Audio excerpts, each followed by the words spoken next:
ये है वक्त मीडिया और आप देखेंगे जश्न अदब का तीसरा इंटरनेशनल पोइट्री फेस्टिवल। आइए सुनते हैं जश्न अदब के सेक्रेटरी और खूबसूरत शायर जनाब कुंवर रंजीत सिंह चौहान साहब को।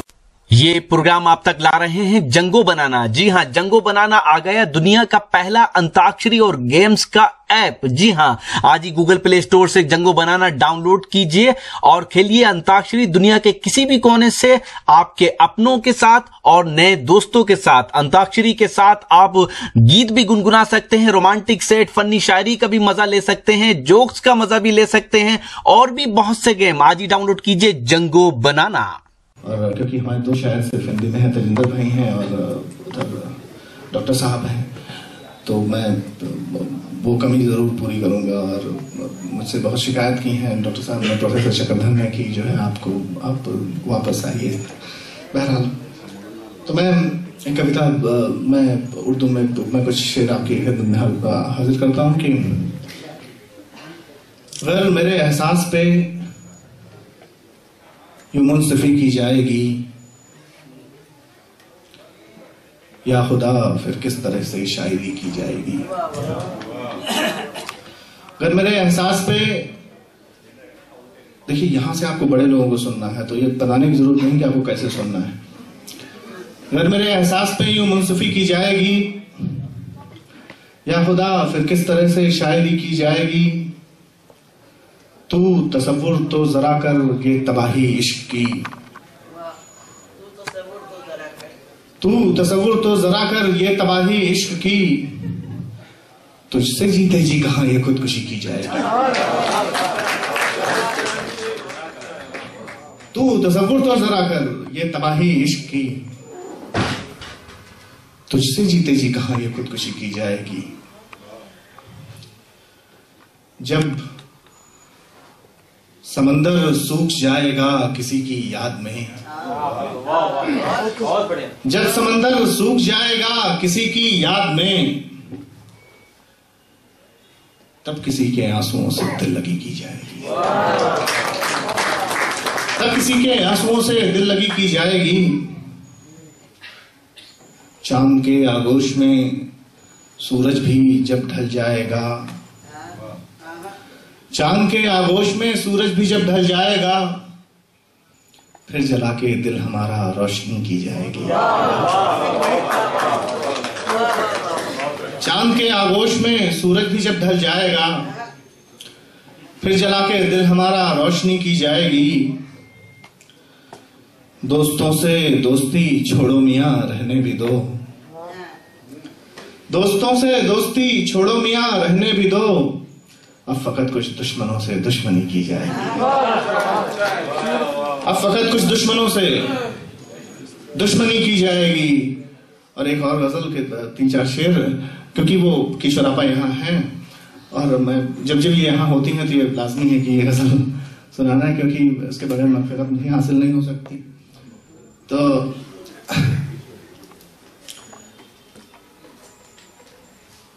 इनकी एक मिसरा है, ये भी नहीं कि जिंदा है, ये भी नहीं कि मर गए, तो वो मिसरा मैंने लिया, उस पर कुछ अशार कहे कि उस दिल नशी को देखकर हम बस वहीं ठहर गए।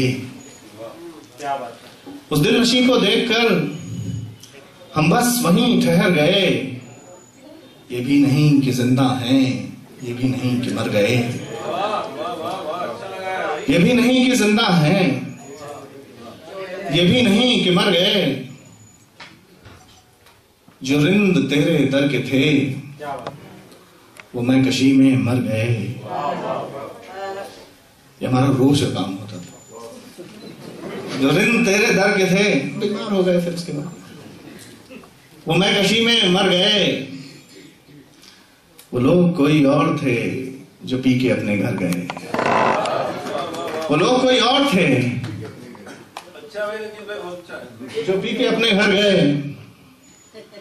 कल तक तो ये डॉक्टर रहमत साहब बैठे हुए हैं, ये दनकौर से आए हैं, बताइए 60 किलोमीटर से हमारे, इसके लिए आपका शुक्रिया अदा करता हूँ।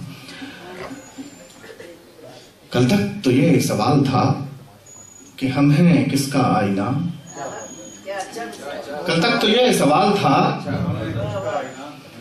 कि हम हैं किसका आईना, और आज ये सवाल है कि हम कहां बिखर गए। और आज ये सवाल है कि हम कहां बिखर गए। देखिए, अब तो राय साहब जा चुके हैं, अभी तक नहीं कह सकता था, तो मैं कह सकता हूं, बादशाह है हम। देकर के उसने दिल हमें एक रोज जान मांग ली, देकर के उसने दिल हमें एक रोज जान मांग ली। और क्यों है सुनिए, देकर के उसने दिल हमें एक रोज जान मांग ली। हम भी तो बादशाह थे, जो कह गए सो कर गए। हम भी तो बादशाह थे, जो कह गए सो कर गए। दोस्तों, एक जल्दी से मैं 2 मिनट में हिंदी की एक कविता पढ़ देता हूँ, तो एक व्यंग्य पढ़ देता हूँ, सुन लीजिए। बहुत दिनों के बाद, तकरीबन आज 7-8 साल के बाद, ये मुंबई में पढ़ा था एक दिन। ये एक फ्री बस पोएट्री है। एक दिन जैसे मैं अपने घर से निकलकर अपने ऑफिस के लिए था, बढ़ा सामने देखा। अब तो खैर ऑफिस रहा नहीं है, इसी तरह के कामों में है। एक दिन मैं जैसे ही अपने घर से निकलकर अपने ऑफिस के लिए था, बढ़ा सामने देखा, खिलौने बेचने वाला बुढ़ा था, खिलौने लिए खड़ा। बहुत ध्यान से सुनना, ये सटायर है, कहां तक जाएगा। सामने देखा एक खिलौने बेचने वाला बुढ़ा था, खिलौने लिए खड़ा। रोककर मुझे वो बोला, विनती वाले अंदाज में मुंह खोला, बोला, बाबूजी एक खिलौना ले लीजिए, मुझे भी इसके बदले में कुछ पैसे दे दीजिए। आज सुबह से हूँ बाजार में टिका, क्या करूँ, एक खिलौना भी नहीं बिका। आप ले लेंगे तो मेरी रोजी रोटी हो जाएगी, नहीं मेरी बच्ची फिर भूखी सो जाएगी। मैंने सोचा इनका रोज का व्यापार है, रोज का कारोबार है, गिड़गिड़ा कर पैसे इतना इनका कारोबार है। ये सोचकर जैसे ही था मैंने कदम आगे बढ़ाया, उसने फिर उसी अंदाज में खिलौना दिखाया। मैंने कहा, तूने की है मुझे रोकने की खता, खिलौने की विशेषताएं बता। बोला, बाबूजी क्यों पहेली पूछते हैं, जो हालात से खेलते हैं वो जज्बात नहीं पूछते।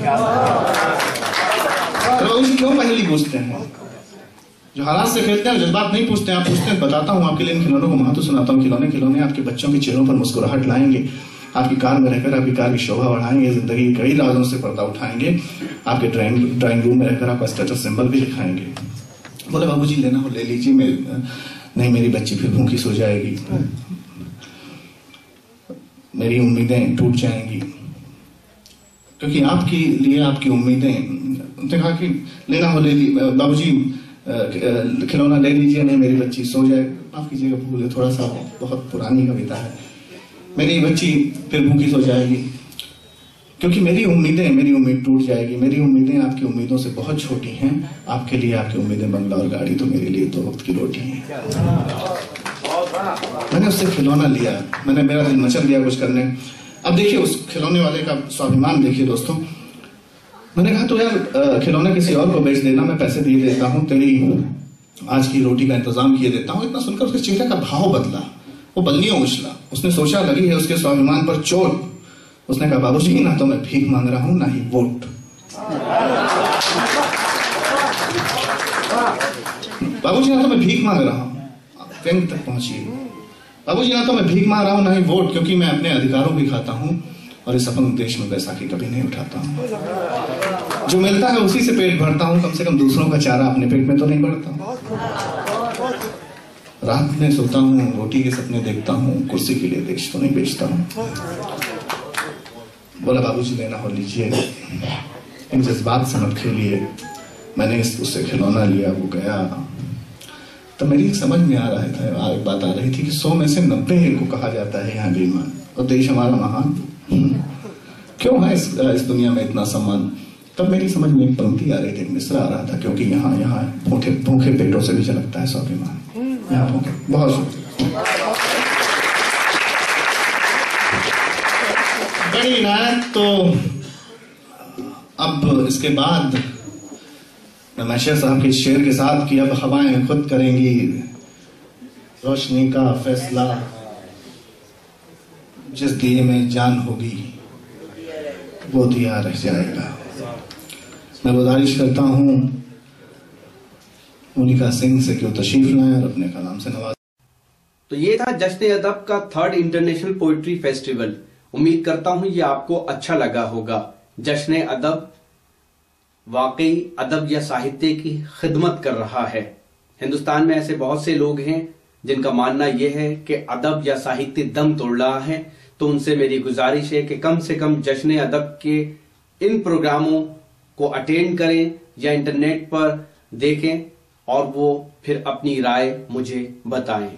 ये प्रोग्राम का एक वीडियो नहीं है। अगर आप पूरा प्रोग्राम या पूरा पोएट्री फेस्टिवल देखना चाहते हैं तो फिर विजिट कीजिए हमारी वेबसाइट।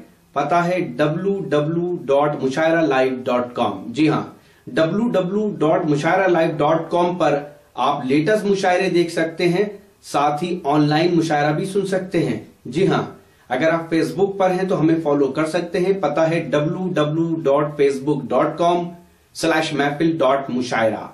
फेसबुक का पता फिर से हम बताते हैं, www.facebook.com/महफिल.मुशायरा। अगर आप चाहते हैं कि आपके शहर के कल्चरल प्रोग्राम, मुशायरे, कवि सम्मेलन इंटरनेट की दुनिया में पहुंचे तो फिर हमारी टीम्स को बुलाइए। हमारा मोबाइल नंबर है 09997640286। जी हाँ, मोबाइल नंबर एक बार फिर आपको बताता हूं, 09997640286। फिर किसी शहर से किसी और प्रोग्राम को आप तक पहुंचाएंगे। तब तक के लिए आप अपना ख्याल रखिए। मुझे इजाजत दीजिए।